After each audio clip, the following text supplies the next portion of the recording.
but also did non-military work. Oliver was the central hub for all of their activities. Mom had been part of the guild all her life, so her name was well known among the younger generation of knights. Right, as long as a former knight recommends you, it shouldn't be too hard to earn the rank. Hopefully they didn't change any of the requirements. Excited, possibly wanting to squeal, like a teenage schoolgirl, I snatched the letter quickly and skimmed the beginning. I, Lady Andrine Bayard, former captain of the guard, Turcoplier of the 3rd Cavalry line of... Mom, your titles and credentials are longer than the actual recommendation. But I guess it helps since I've been trained under you. I returned the letter so she could officially seal it, and promptly tucked it into my bag, making sure it would not get crinkled. The merchant Ventures' carriage should be ready. They already know the escort arrangements, and your father is making sure the boys don't get into too much trouble. I'm sure it'll be fine. Let's do this. Anyway, let's get going. You're going to see your daughter off on her grand adventure after all. I eagerly rushed to the door, not wanting to make the others wait any longer. Wait. God damn it, Steam notifications! You can't see it because it's at the bottom, but that tiny black square. Yeah.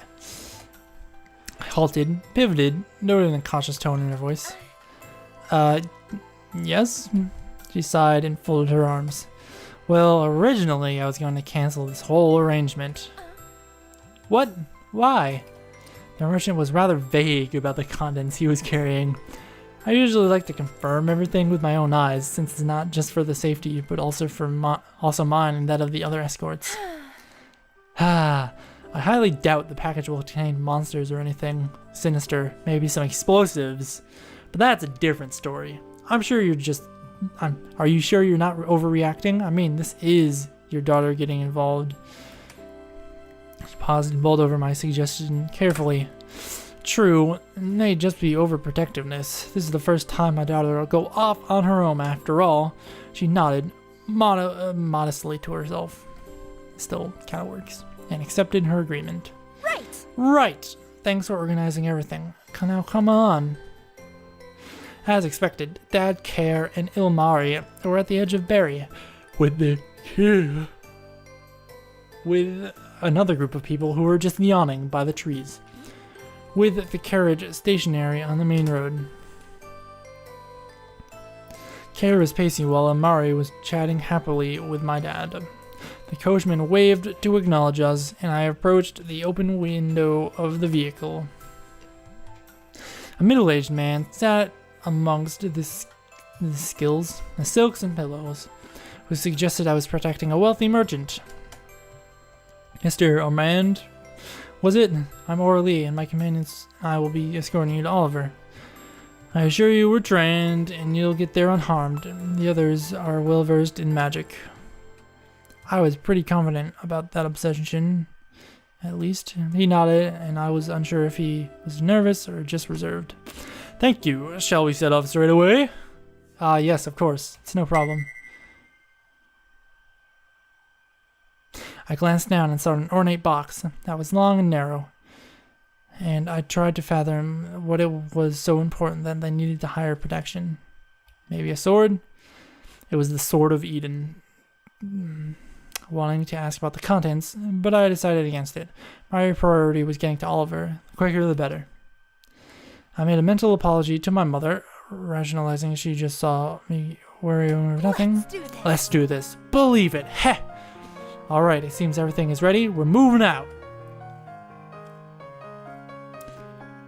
I energetically motioned to the others, then exchanged hugs with my parents.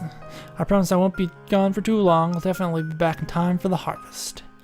As we departed, my mom cupped her hands around her mouth. And remember, make sure to check every barrel, crate, and chest in town. The residents don't mind if you find something useful. Mom, I'm pretty sure that's stealing. Speaking of which, teach your companions the concept of pay. We don't want them accidentally pilfering apples or the like. Oh, shit. It's kind of important. Yamari glanced at me curiously as we continued walking. Pay? Or just, don't take stuff, especially if it seems like it belongs to other people. But your mom just said, just ignore her. And Kara, you're too far ahead. Not a professional start, thanks to Kara. The merchant probably heard that they didn't understand pay either. Thank you, family. We hadn't even left the village and already my mind was swarming with too many worrisome thoughts about the journey. No, just focus on the mission. The mission. It'll run smoothly and everything will be fine once we reach Oliver. I reached in my bag and touched the letter for comfort and to make sure it was still there. Feeling my confidence returning, I straightened my back and boldly looked beyond the road. Follow. Finally, my dreams will come to fruition. The journey so far had gone off without a hitch. You just fucking jinxed yourself. It faded in and out, and then you said that, so now obviously something's going to happen. We were passing through a rocky area, with the forest pressing against us on both sides of the road. There's still much greenery, but some trees had already showing the early signs of autumn with yellowed leaves. The military and I, Ilmari and I, were ahead of the two-horse carriage, while Care was content with shadowing the vehicle. Since history and politics were never my forte, my brain strained to answer Ilmari's endless questions, but I would immediately perk up if they had anything to do with knights. Fortunately, this wasn't one of those times. I have a question. So, this council. Each town has a representative, and they come together in Oliver to help govern? Well, yeah, pretty much. They do things like build bridges, school, improve the agriculture, fly to the moon, become florists. References. We have similar system between the wise dragons. They use their knowledge of the past to help us shape our future.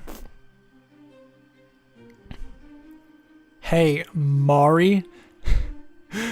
Have you been picking up activity for the past hour or so? Ilmari. Well.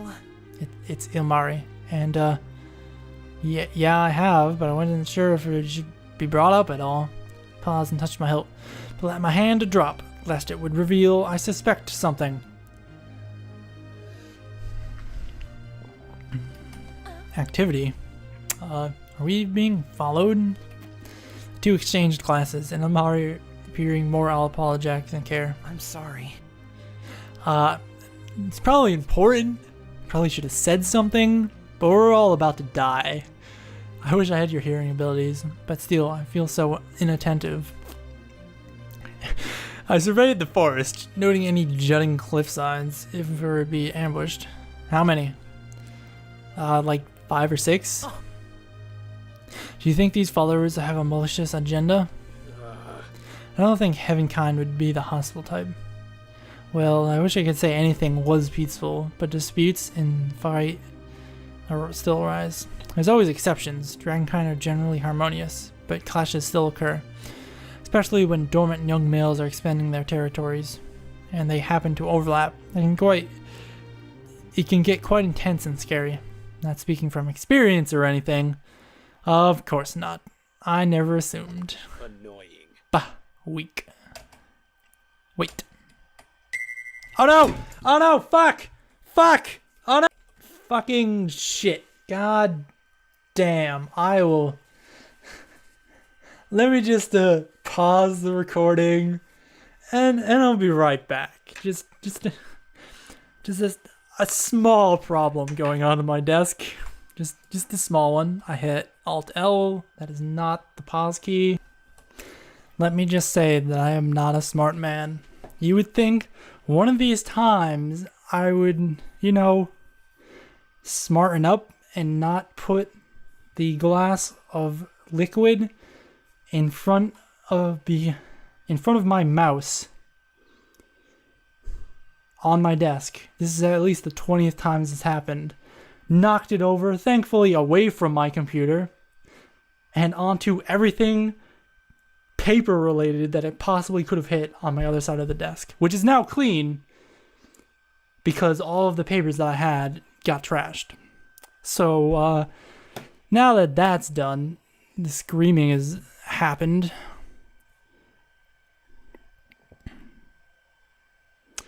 Wait, okay. Of course not. I never assumed. Annoying. Bah, weak. Annoying. Now my floor is really wet. So that's annoying. Wait. He stared hard at Ilmari, and then his eyes widened in recognition. We have met. ...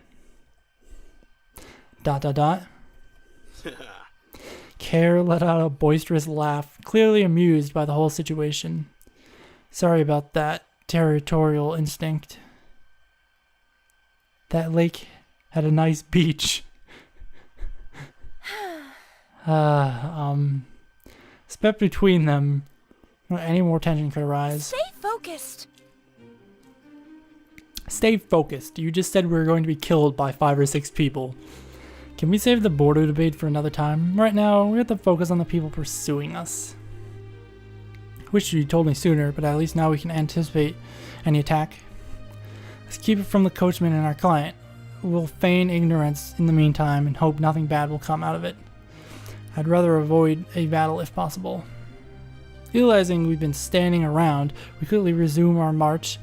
I adjusted the bag strap over my shoulder. I tried to glance discreetly into the woods. Caramelli. Ilmari, what is your fighting experience? Chew. You could probably take them out in a dragon form. This body. Mari shook his head resolutely. I'd rather not. I'm not doing anything like that. Moreover, I'm in Urius. I wouldn't do well on land. I know some magic, so I can be a good support. I nodded, then looked at Kara expectantly. Bring it. I'll be fine fighting directly. Right. At least you can walk without any problems now. I do have my sword, along with some focusing techniques. At least we were balanced enough, and my focusing techniques would help me in a fight in optical conditions! All of the optical conditions. Amari's ears perked up, and he shifted nervously while Kara grit his teeth. They're moving swiftly. They're probably planning to launch an assault once we advance a little farther. I think they're positioning themselves by that outcrop. When we get there, he trailed off, and I made a fist, biting my lip anxiously. Let's do this. Let's do this! Alright. They think they have the element of surprise. Prepare yourselves. It sounds like there's more than 5 now. Fuck. I could feel my stomach lurch as we neared the destination, and I already had my hand on my sword hilt. Come down, come down, and I wouldn't be afraid, acorn. I gulped and then chided myself mentally, shaking those thoughts from my head. I reminded myself that I was not a coward, indeed. That's kind of important. I mentally concentrated on a spell that helped refresh and restore some vigor to my body. It would increase my strength temporarily. Once the outcrop loomed over us, there was a moment of uneasy stiffness, where a swift wind swept in through the trees. What the fuck was that kind of sound? Yeah! Whack! A muscle-bound man landed directly on top of the carriage, shaking it violently and causing the horses to rear up.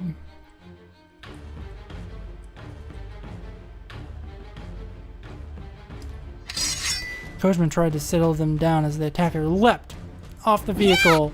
Fuck! Off the vehicle, unsheathing his sword. God, that's not the fucking right button either. There we go. I dashed over and directed his attention to me before he could rip off the door. Our weapons clashed, and I clenched my teeth as I successfully pushed him away from the carriage.